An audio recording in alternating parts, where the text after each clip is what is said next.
Okay, well, I'm out of almost all of the wind in here. It's a huge difference. And all it is a little bolt hole, little escape chamber that in this sort of wind could save your life. Okay, into the snow cave. The good thing about snow is that it's a great insulator. You know, whatever the weather outside, it's going to be a pretty constant 32 degrees in here. There's no doubt it's a hard 15-20 minutes to make this sort of thing. You're much better off working hard, getting out of the weather, than trudging for hour after hour into a blizzard, getting nowhere. So I can just sit and let the storm blow itself out, or in this case, let the wind machines blow themselves out. A group of skiers were recently trapped in 60-mile-an-hour blizzards in the Rockies. They sheltered in snow holes like this one, and it saved their lives. After 4 days in the wild, all 5 made their way to safety. In these sub-zero conditions, staying warm and dry is your #1 priority, but sometimes you have no choice.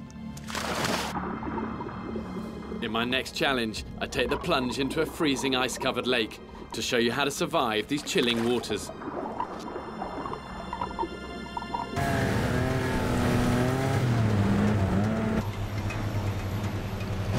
I've been in a lot of cold environments in my life, and there's no doubt they're testing. Yeah, you can burn up an insane amount of energy out here in the battle to stay warm and dry. Once you get wet, your body starts to lose heat 25 times faster. Oh, snow down the back. Okay, let's get into it. But in a dynamic survival situation where you plan to walk your own way to salvation, sometimes you've no choice but to take the plunge. Even if it is an ice-covered river. Way up in the Arctic Circle, the air temperature was -26 degrees, so cold that the camera lens froze immediately. Oh, okay, we're in. But with my clothes stowed in my backpack, at least I'd have something dry to put on when I reach the other side.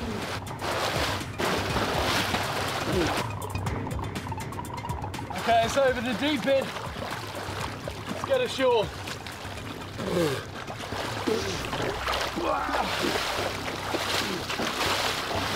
When you're moving through the wild, you can never predict what obstacles lie ahead. But today, I know exactly what to expect. My team are with me to give nature a helping hand and ensure that I face her at her wildest. Wow, with the Canadian mountains here, winter time, temperature's well below freezing. You can see it's got a big frozen lake in front of us here. What we're going to do is cut a channel actually into the ice and then show you what happens if you fall through the ice and get submerged. It's going to be a cold one.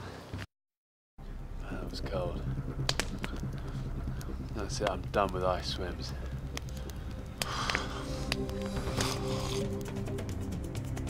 High in the depths of the Canadian Rockies, carrying out our special experiment, we set off an avalanche. Whipped up a blizzard and carved out a frozen lake. Fighting your way through the wild to safety is my kind of survival. But sometimes knowing when and where to stop is the key.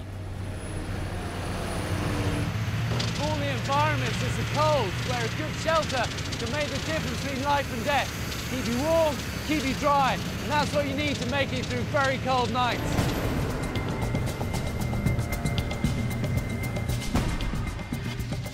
What shelter you build depends on the environment around you. High in the Arctic, I decided that digging into the snow would offer the greatest protection from the elements. What I want to do is just dig a snow trench. It's really more like a coffin. In these freezing conditions, a roof will help take the edge off the cold.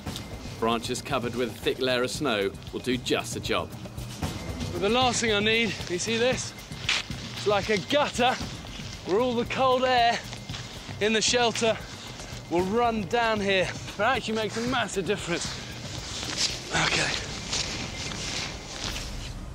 There's no getting away from it. It's still cold. Less cold than if I didn't have the shelter, but still cold. I thought that night was chilly, but when the sun dropped in Siberia, the temperature really fell off the scale. I am freezing cold. And I've just looked at the thermometer on the camera and have a look, see what it's reading. It's saying minus 30 degrees. And really at the moment this is just becoming an endurance exercise. Building a shelter and making fire takes time and uses vital energy reserves. But it's always worth the effort. I'm about to show you what difference they really make to surviving long cold nights in the wild. I'm going to make a very simple lean-to shelter, but for that I need a good strong cross member. And even though it's harder work cutting a live one, it's going to be stronger than just a dead branch.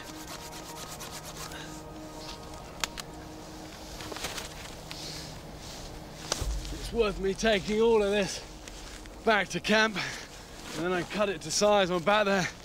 And also use a lot of these limbs as bedding.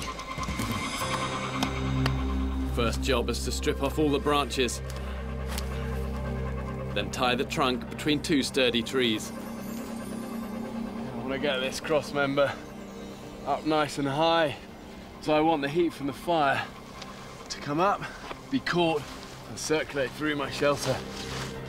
Lay smaller branches off the back, ideally covering the full width of your shelter. Good shelters do take a good amount of effort, but at 4 in the morning, when I'm nice and toasty and warm, I'm really pleased I put the effort in at this stage. Spruce boughs will act as my roofing, but they make a perfect mattress too. What I can do is just jam these in, and they're going to keep all of the boughs back into the shelter. You can see that's really well filled in here. It also means I use less of these boughs because it's all nicely contained. And I'm right off the cold snow. Okay, now for the roof. Lay the spruce boughs over the top of your frame, starting at the bottom and working your way up. Okay, it's a good thick layer there. So I'm well insulated from above, well insulated from below. And if I make a decent fire here, it'll be really, really nice and toasty. Let's get a fire going. When the ground is covered in a thick layer of snow, look for standing dead wood. It's often dry enough to get a real blaze going. This fire's good, it's going to keep me warm. It can be better if I put it the whole length of the shelter and just spread it out a bit. And that way it's going to keep me warm from head to toe. Once the embers are spread wide, place long trunks across them. They'll burn longer and keep the fire going through the night. Tell it is way, way warmer here because of this. To prove it, I'm going to set up a couple of these thermometers. I'm going to leave one here inside the shelter and then put one right out there, and you're going to see the temperature change between there and here in the morning. The thermometers are in place, now to prepare myself for the night ahead. I remember when I was 15, I was climbing with my best friend in the mountains, went to pitch camp in the night, and we thought it'll never rain tonight. Put it up, did a pretty shoddy job. About 2 a.m. in the morning, in came the gale, and we just found ourselves in a pool of water because the tent had collapsed and we hadn't done it properly. I learned an important lesson that night. Time spent making a decent shelter, time well spent. I can tell the temperature out there well below freezing, but in here, look at this. You know, this is registering about 46, 47 degrees. It's no sauna, but at this temperature, there's minimum risk of me getting hypothermia or frostbite. This is good news. I'm nice and warm in here. It makes a change. The next morning, my fire's still alight. It kept me warm, but what difference did it really make? Okay, so look at this thing. And it's maxed out 66 degrees. Okay, check out the other one. 66 degrees is the temperature I like to keep my home at. Wow. You know, this one went down as low as 23 degrees. It's well under freezing. You know, so that work is definitely worth building that shelter right. Cool, okay. Get packed up, get moving. This really shows that having the right survival skills can make all the difference. I've survived the 3 big killers out here: avalanche, blizzard, and freezing water. But in my next challenge, it all goes downhill very, very fast. Now my team and I are leaving the valley bottom and heading up high. The snowcats make easy work of these conditions, and without them, it would be a completely different scenario. In winter time with thick snow cover, moving anywhere on foot is just hard work. You get deep snow well up to your waist, and your pace can reduce to literally a crawl. Steep slopes allow you to cover ground fast. And in snow like this, if you need to get off the mountain fast, you can use what's called the plunge step.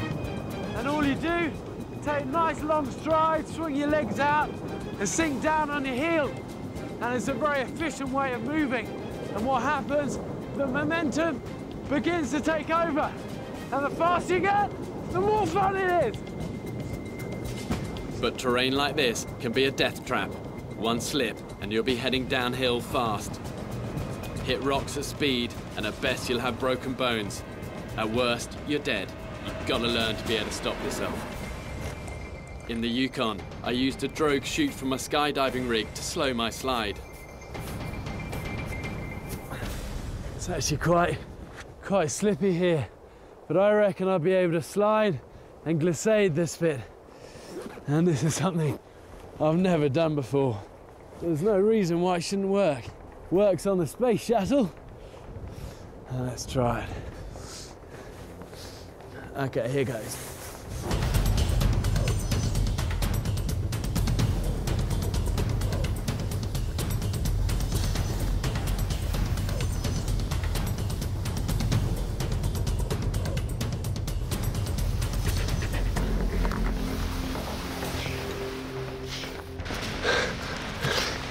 Well, the drogue slowed me down quite nicely, but I still went fast. As the convoy climbs, the terrain gets steeper. We're heading for the mountain peaks, where I'll face my next challenge, a high-speed glissade. From the freezing wastes of the Arctic Circle to the burning heat of the Sahara Desert, in Making Man vs. Wild, we film all over the world. Ecuador, Montana, Panama, Patagonia, Sumatra, Turkey, Scotland, Mexico twice, Norway, Siberia, Guatemala, Namibia and Zambia, Belize, Alabama, Louisiana, China. Yeah, and there's probably a few others which I can't quite remember. Wherever we are, Simon the cameraman's always just behind me.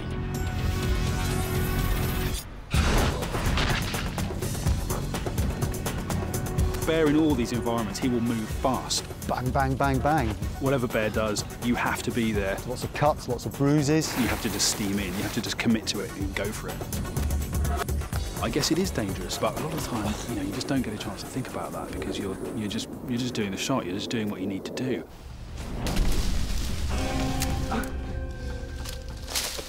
For Simon, just keeping hold of the camera can be hard enough, let alone worrying about himself. Got it!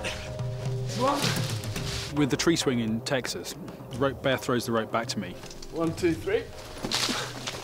Nice. And you can wrap it around your hand, okay. So I can hold on with one hand and then swing towards him. Okay, go for it. All right, get your foot on it, get your foot on it. Whoa! That's it, again. I think when I hit the tree, I think I might have maybe hit a bit of bear as well, which maybe broke my impact a little bit. I suppose I've got to just keep the shot as vaguely steady as I can, but that vision of bear in my viewfinder now is sort of just permanently etched on my mind. He's always there, it's just the background changes.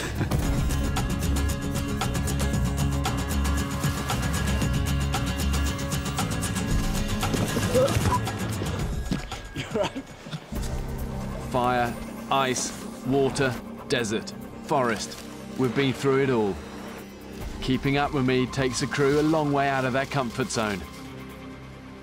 In Belize, we had to cross this small gap. It was probably only about 6 foot wide, but in between was this huge torrent of water piling down this mountain. Okay, look, it's good and secure that side, wedged in there against that. But this side is a bit precarious, look. Really, I need to try and keep my feet out of the water. The amount of white water coming down here, if my feet go in, it's going to take me.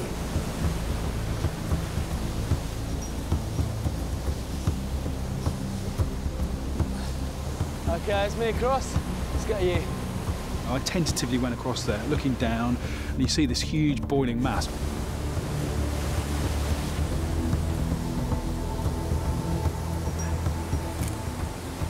That's it, nice. Well done, man. Finally, we got across. Bit of encouragement from Bear. It was a good thing. For the survivor, reaching safety is always the ultimate goal. But sometimes getting rescued can be the most dangerous part of your ordeal, as it was in Guatemala. Bear arrived at a Mayan temple and built a signal fire on the top. Here comes the chopper! And I was in a helicopter and saw the signal fire across the jungle and flew in very low, but there's nowhere to land, absolutely nowhere to land. You need to get higher! I've got to get higher, come on! So I then have to get a rope, lower a rope down, about 30 or 40 foot, and Bear grabbed the rope, tied a foot loop, and I slowly pull him up off the main temple and then tell the helicopter pilot to throw himself forward, and we're out of there. And there was a gap in the trees, but Bear wasn't just quite above the trees, and he sort of shot through this gap in the trees.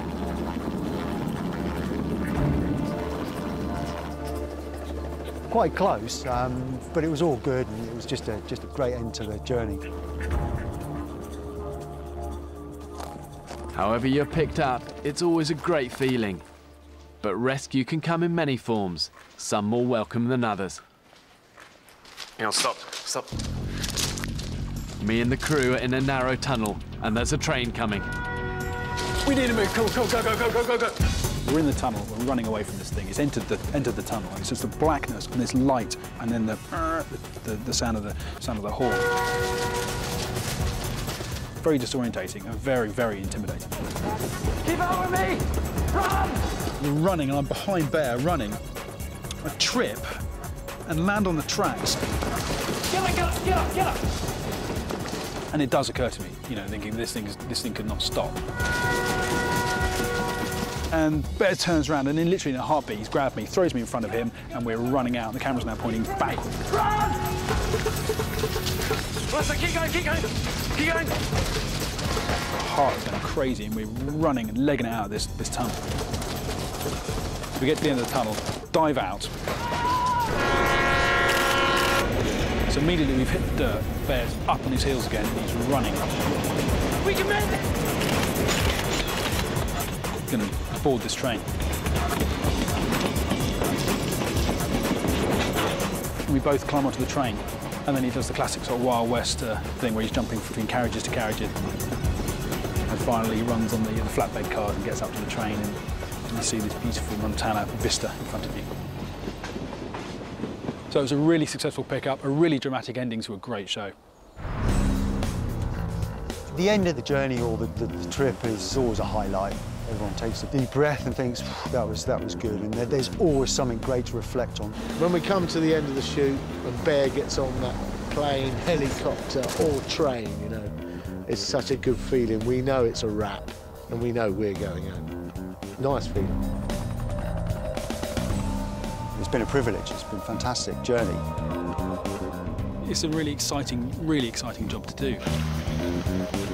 Truth is, I absolutely love doing this show. We go to amazing places, face some pretty intense adventures and challenges. And there's no doubt in my mind, without the crew, this show would never happen.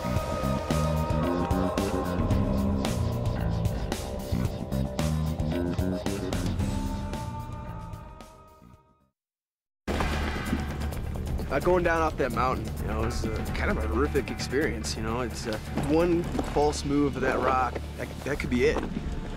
Well done, guys. You did great on that. Kind of always scary going over the edge, isn't it, at the start? I need to recover our rope and get us moving.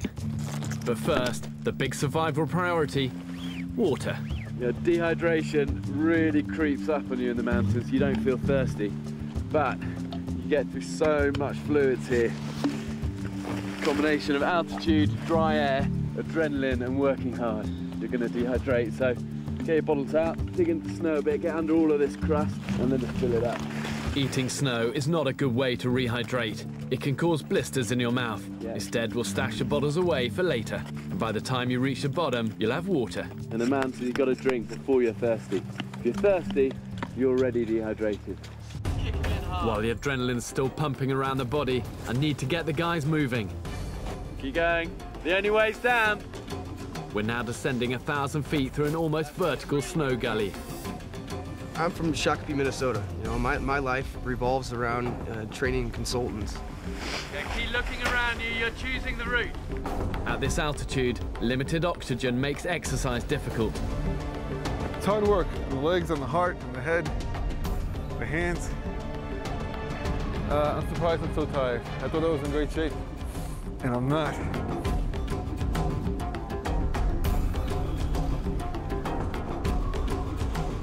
Being out here in this environment, it's life-changing. How are you feeling?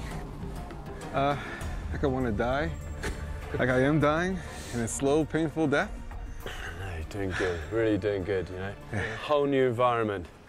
That's why it's tiring. It's pushing you, it pushes you to the limits. I need to get the guys motivated again and fast. Okay, we're getting more confident with this now. I've got an idea that will give my team a lift. We can make up some time here. We're gonna glissade it. Going down, use my hands to balance nicely. Want to stop, roll over, storm, staffy. Pushing up. Easy as that. Glissading is a mountain technique used to cover ground quickly and save valuable energy. And let's stop it. Great. Do you know what? It's easy at 5 miles an hour. Wait till you hit 50. And let's stop. Good job. Word of warning, you pick up speed really fast, all right? So just beware of that. You want to kind of start thinking about stopping before you're out of control. And once you are into that stopping position, hold it. It might take you a little bit of time. Don't think, not working, you know, and then panic. Just hold it and you'll stop. Okay. The run is over 300 yards long. I'm going to do half, show the fans which line to take, and then give them the all clear. It's all great. And remember, space out. All right, time for a wild ride. The guys have got to keep their feet up. At speeds like this, if they dig their heels in, they can be thrown forward and barrel rolled down the mountain. I can't feel it. But it's worth the risk, as every mile completed brings you closer to safety.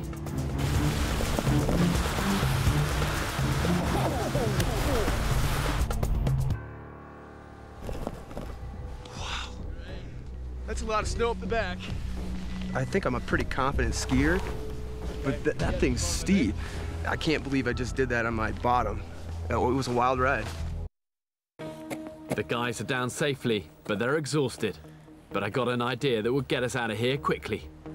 Gonna dig out with my knife, cut little steps, all right? Put your boots into those, and you're not gonna slip down the ice, all right? There you go. See you later. This is an important experience for Sean, who feels he's got something to prove. Follow those footsteps I've cut in there, you see them? Yep, got them. My friends and my family, they've all said, you know, you have so many fears, you have so many weaknesses, and there's no way you'd be able to do it. For this to actually come true, I mean, I'm excited, I'm nervous, I'm happy that I get the chance to prove to myself and to throw it in their face to say, I can do this. You are possibly standing on the edge of a crevasse there, but there is a potential here. You stand on that and you go through it. It's going to be a little bit scary. You okay doing this? Yeah. You don't have to be point man if you don't want to. I'll be point man. Come on. This is me you're talking to. Come on, man. Joe has a very personal reason to make this trip. I was a victim of a very random and senseless act of violence. I was shot in my back. My friend next to me was shot in the head and killed instantly. Upon recovery, I made a promise to myself to do whatever makes me smile. And going to Canada with Bear makes me smile. Good man. All right. Good job, Joe. Whew. Cross your first snow bridge.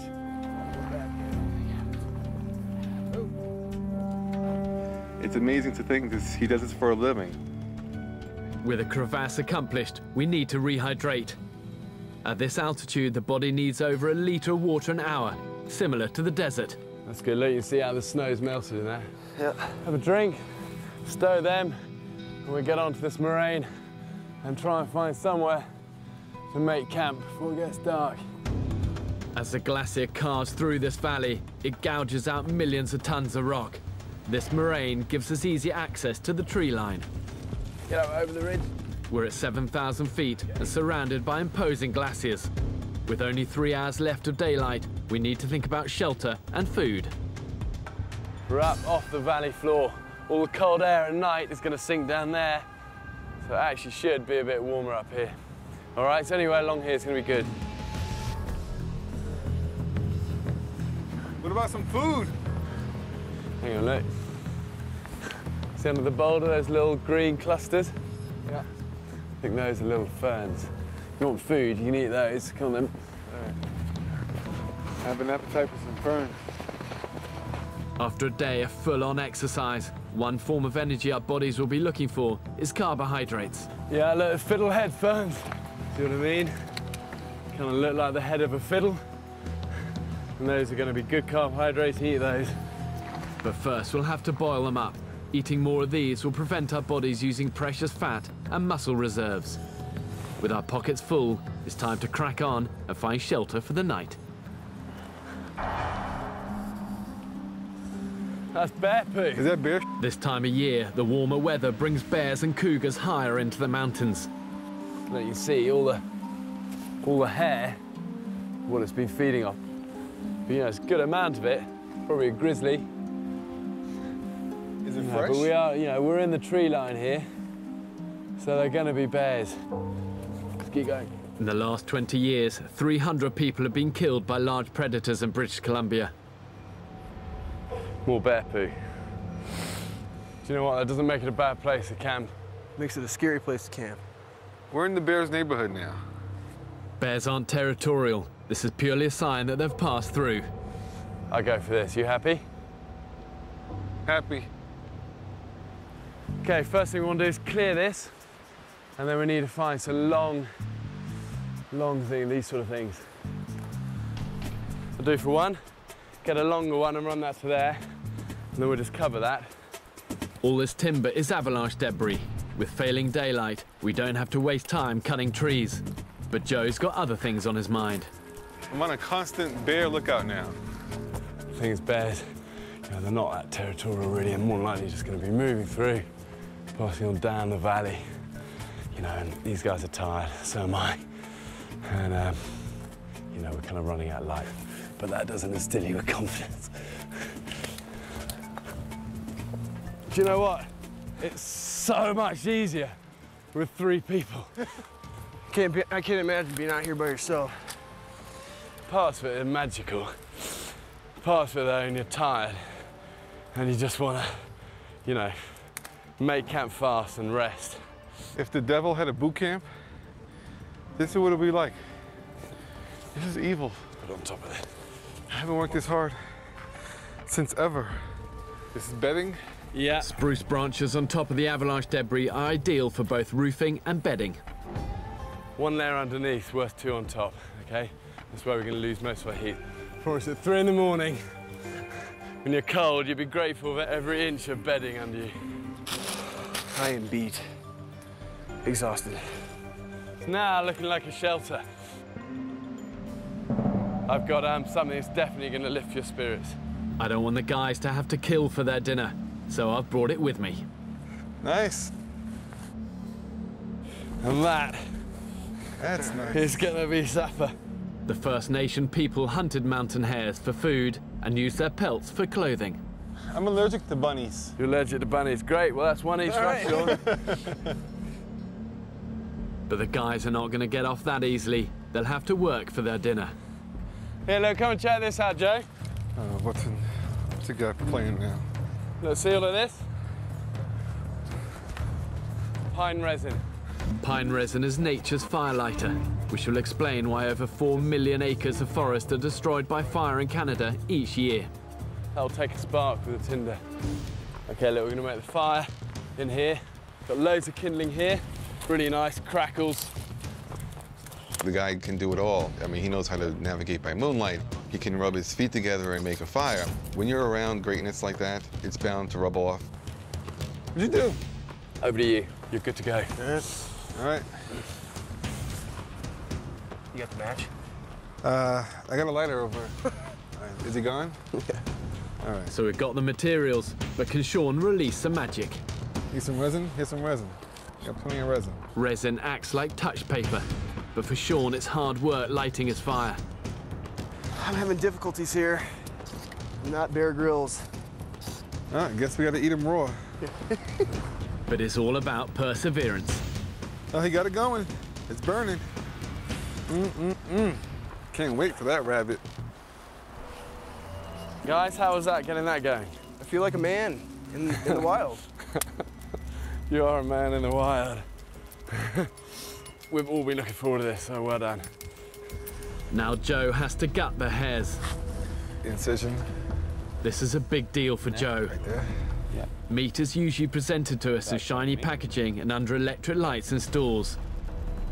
Get your finger in. The guts were throwing off the cliff. We're cooking more than 100 yards away from our camp so as not to attract bears. While we're waiting on our main course, I've been busy prepping our entree. Here you go, try a fiddlehead. Oh, wow. All right. That's different. Kind of weird, isn't it? It's really hard to describe. Joe's retching again. You ready for your seconds? You got some more rabbit heart? I don't know what's worse, man. And what this has got is loads of carbohydrates, and that's good long-term energy for tomorrow. You didn't tell me that. Give me some more, man. Joe, how are those going down for you? They're going down. They might be coming back up, but they're going down. Survival food isn't nice. But it's amazing what you can do when you're hungry. 20 minutes later, our oven has cooked our meat to perfection. Supper is served. Now this meat is going to put some much-needed fuel back in our tanks. Here's to you guys. It's good.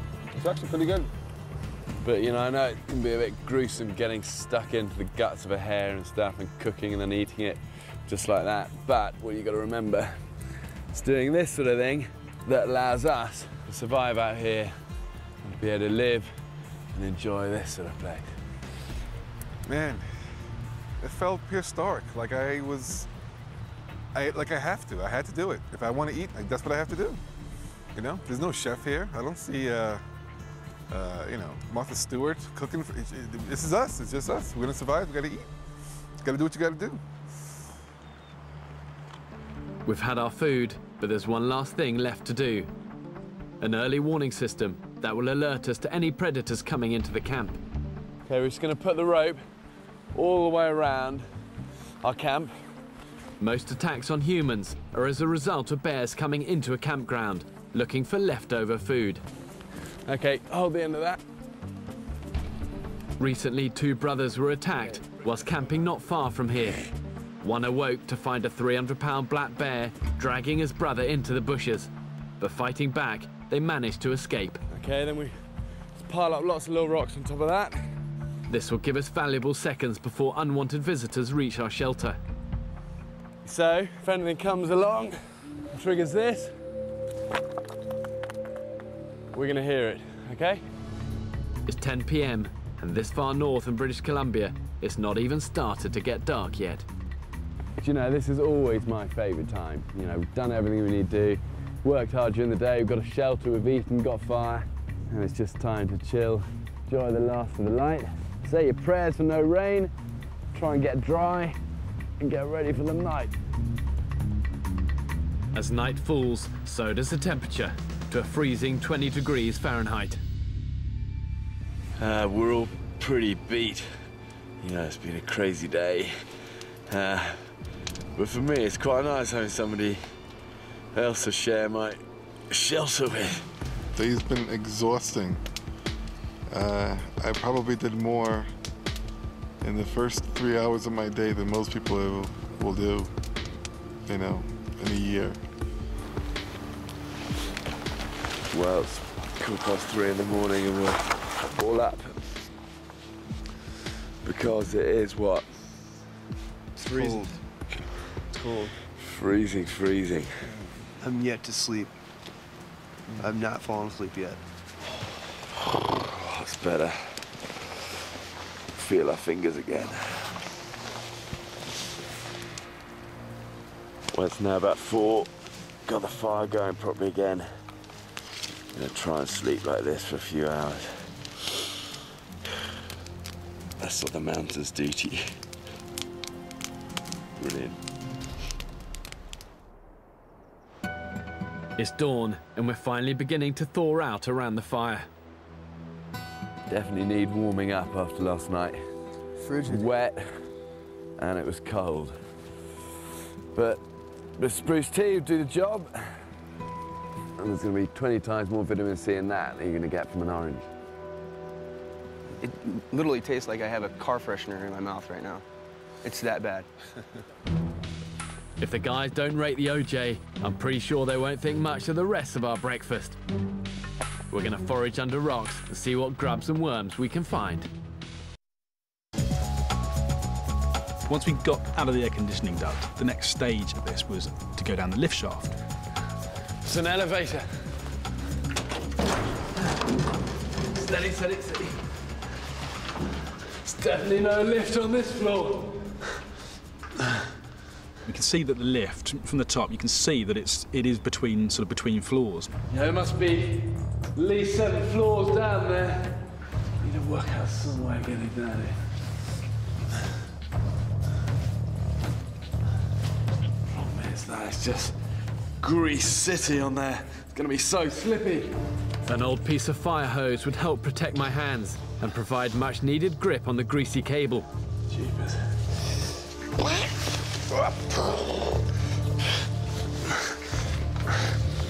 Well, actually, the key with this, trying to use my leg strength to grip rather than my arms. You know, the mistake people make is relying on that arm strength. It's never going to be as strong as your legs. And look, I'm just grip with the wire between my feet, jam it. Slowly slide down.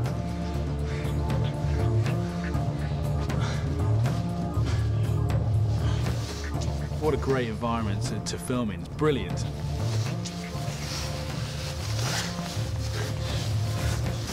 But as you get a little bit lower down, you can see that there is no escape hatch in the top of the lift. There must be somewhere at the top of this. What lift doesn't have a hatch? I mean, they all do, don't they? I think they do, but this one, no, this one didn't. There's no way I'll get down this gap, really. Let's try around the back.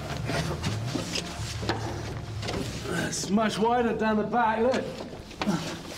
So again, classic Bear Grylls, hardest way is the best way, so we go down the side of this lift. Must be where the counterweights run.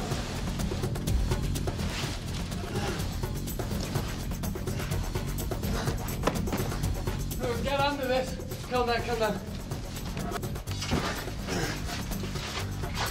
Right underneath the elevator here. It was definitely going through all of our minds that whenever you see a lift shaft in a cartoon or any kind of film, it's always going to be just a few threads that are going to hang it together, and it's going to go crash down just as the people escape at the bottom, or just as they get through the escape hatch. And going underneath this lift was a classic example of that. You're just kind of thinking, well, hang on, when's this actually going to drop? That's what's supposed to happen, isn't it? Bad place for this to fall. Let's try and get out of here. And as Bear's doing the scene, I'm sort of filming, but I'm sort of looking at these springs, and they're mounted on a piece of concrete, probably about a foot high. I'm thinking, right, could I get my body into that space? If it did drop, could I do that? All in the space of, what, a 3 foot gap?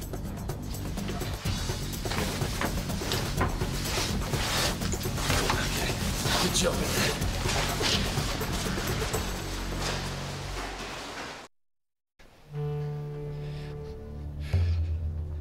From one extreme to another, in the arid heat of the North African desert, you need water and food to survive. I found a disused well that I hoped wouldn't be completely dry. There's a well. Bear stumbles across this well. Take the camera. Okay, I've got it. Actually, can't even see the bottom there. It's a man-made well. It's obviously been there, but it's deserted. No one's been using it for years. So Bear comes up with an ingenious method of getting down the well with these sticks.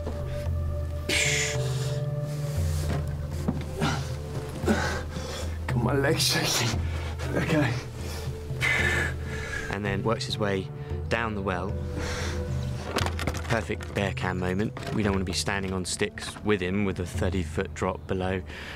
You know, I mean, an absolute neck breaker if you took a stumble.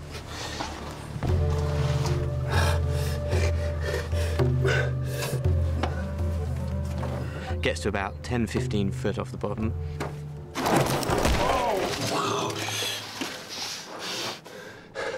I definitely feel quite vulnerable down here. Okay. Get digging, see if we can get fucking water. Starts digging for water. He's digging away, and all he comes up with is kind of dank, stagnant mud. What he did notice while he's down there is these darkling beetles. It's a darkling beetle. Another one there, trying to climb up the walls. And that's going to be a long journey. And probably one he's not going to make. He's had a couple of moments with beetles in the past. You get the wrong beetle. Ah.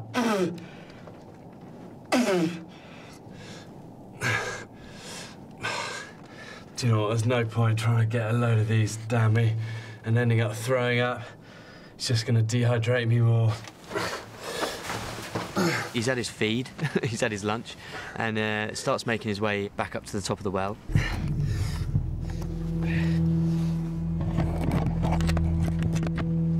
They're strong bits of wood, but it's pretty fraught with danger. I mean, they're literally just jammed into mud and rock, really, in the sides.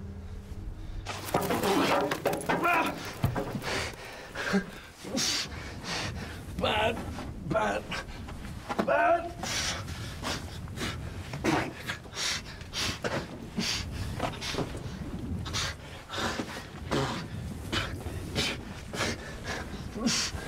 That's it. You know, body language changes, tone of voice changes. Give me a hand, help me up. Give us a hand, give us a hand. Hand goes in, give him a pull out. Okay, I'm done.